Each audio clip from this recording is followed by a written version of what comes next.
Elle a décidé de se faire entendre, elle, en Picardie. Marine Le Pen est dans la Somme à l'heure où les députés votent le traité budgétaire européen.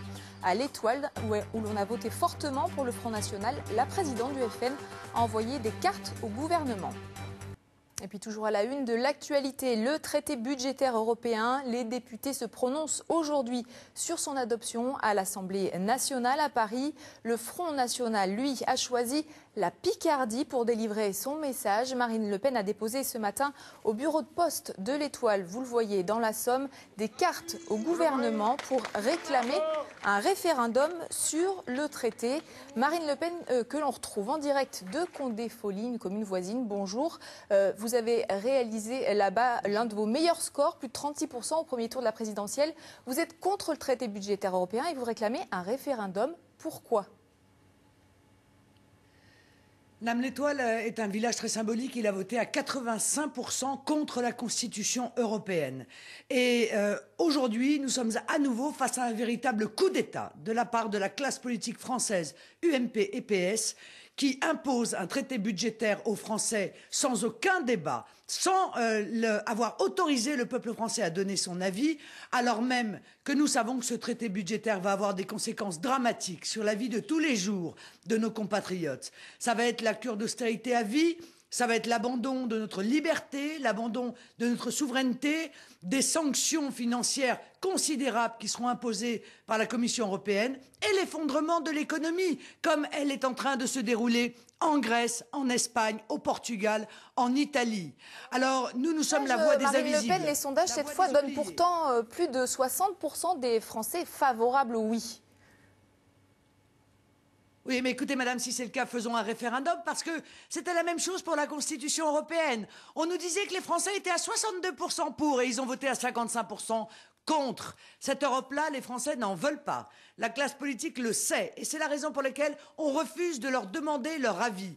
Eh bien, tous ces sans-voix, ceux qu'on a privés de la capacité de s'exprimer, moi, je les représente. Et je viens exprimer aujourd'hui le non à ce traité européen. Donc, croyez-moi, on va reparler longuement dans les mois qui viennent, parce que je pense qu'une grande partie des Français, puisqu'il n'y a pas eu de débat, ne sont même pas conscients de la gravité des mesures qui vont être prises au nom de ce traité budgétaire européen. Alors, le traité doit inciter les États à limiter leur déficit. Vous pensez que c'est une mauvaise idée ? Non, madame, je pense qu'il y a des économies à faire en France, bien sûr. Les gabegies de l'État, les gabegies des collectivités territoriales, le coût de l'immigration, qui est évidemment de plus en plus importante dans notre pays, le coût de l'Union européenne, qui chaque année dépense 7 milliards d'euros qu'on lui donne sans qu'on en revoie jamais la couleur, le coût de la fraude sociale, contre laquelle strictement rien n'est fait. Mais ça n'est pas cela, le traité budgétaire européen. Le traité budgétaire européen, c'est les PME, PMI à genoux.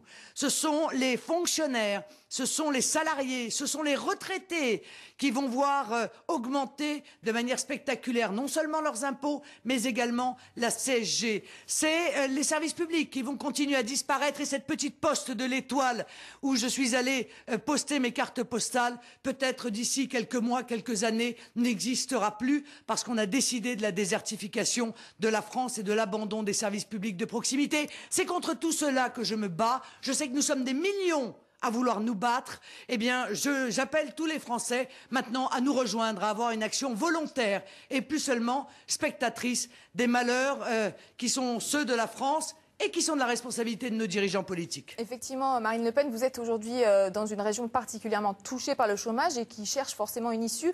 Les défenseurs du traité expliquent, eux, que sans rigueur budgétaire et sans solidarité entre les pays de l'Europe, on ne sortira pas de la crise. Ah bon, parce qu'on en est sorti là? Ça fait des années et des années qu'on nous a dit la même chose pour la Grèce, l'Espagne, l'Italie, le Portugal, l'Irlande. Les pays tombent les uns après les autres. Vous voyez la manière dont les peuples vivent en Grèce aujourd'hui? Mais quand des socialistes osent encore dire qu'ils ont la moindre considération pour une politique sociale, c'est une véritable honte. Ils ont complètement abandonné la moindre politique sociale et ils sont en train de mettre en œuvre un traité qui va faire disparaître 50 ans d'acquis sociaux. Bien, moi je dis que les socialistes n'ont plus le droit de parler de social. Merci d'avoir répondu à nos questions. Je rappelle que vous étiez ce matin à l'Étoile et à Condé-Folly dans la Somme pour envoyer des cartes au gouvernement réclamant un référendum sur le traité budgétaire européen.